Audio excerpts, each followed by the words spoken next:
किया, समाज की रक्षा की, ऐसी एक विभूति, उसका स्मरण इस वर्ष होगा। आज 2 अक्टूबर है, इसलिए स्वर्गीय महात्मा गांधी जी की भी जयंती है। अपने स्वातंत्र्य की लड़ाई में उनका योगदान तो अविस्मरणीय है, परंतु स्वतंत्रता के बाद भारत कैसा हो, भारत का जीवन किस प्रकार के तंत्र से चले, उसके बारे में विचार देने वाले हमारे जो उस समय के दार्शनिक नेता थे, उनमें उनका स्थान अग्रणी है। हिंद स्वराज में उन्होंने वह चित्र का रेखांकन किया है और सादगी, विनम्रता और प्रामाणिकता के प्रतीक, और जिन्होंने देश के लिए अपने प्राण अर्पण किए, ऐसे स्वर्गीय लाल बहादुर शास्त्री जी, उनकी भी आज जयंती है। भक्ति, समर्पण और देश सेवा के ये उत्तुंग उदाहरण व्यक्तिगत और राष्ट्रीय चारित्र कैसा होना चाहिए, इसके आदर्श हमको मार्गदर्शन करते हैं।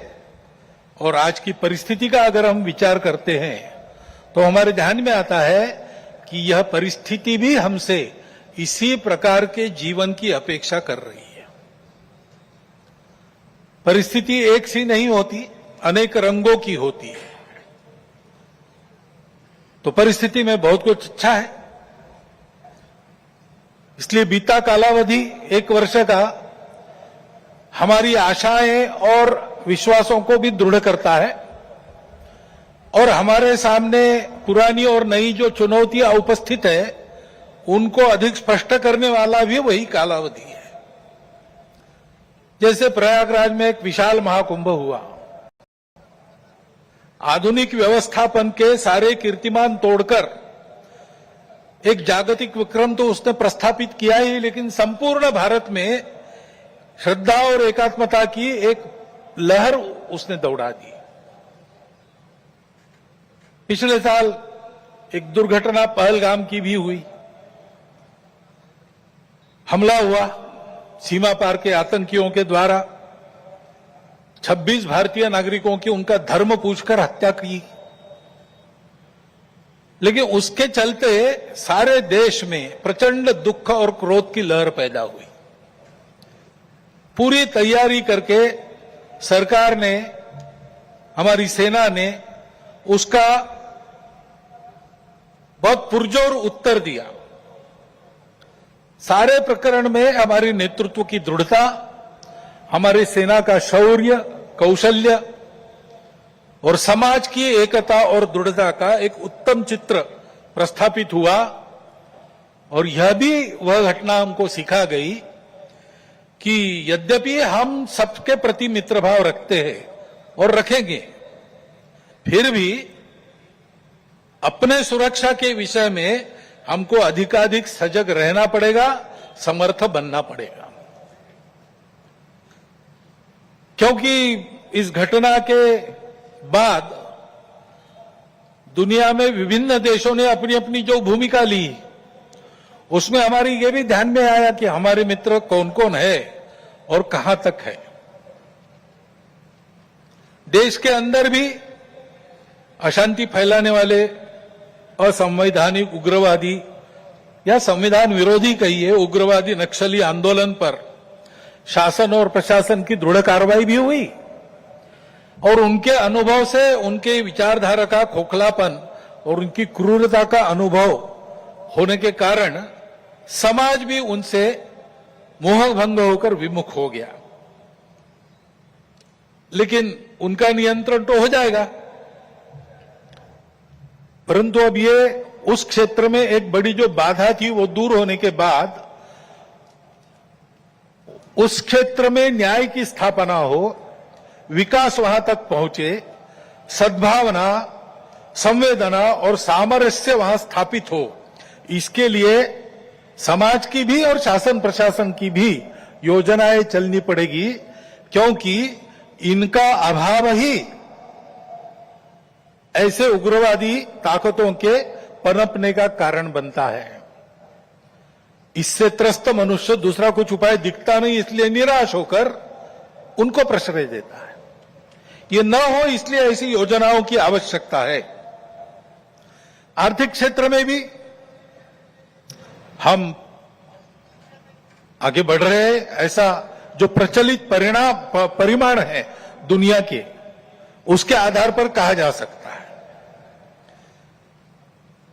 हमारा देश आर्थिक क्षेत्र में आगे बढ़े, इसलिए आर्थिक जगत के हमारे उद्योगी बंधु, विशेषकर तरुण उद्योजक, इनमें एक मादा भी दिखता है, उत्साह भी दिखता है, इच्छा आकांक्षा भी दिखती है।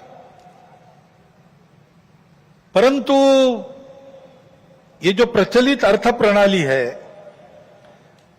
सारी दुनिया में वही है, तो सारी दुनिया के अनुभव में उसके कुछ दोष भी आ रहे हैं। विकास के इस प्रकार के पद्धति से अमीरी और गरीबी का अंतर बढ़ता है।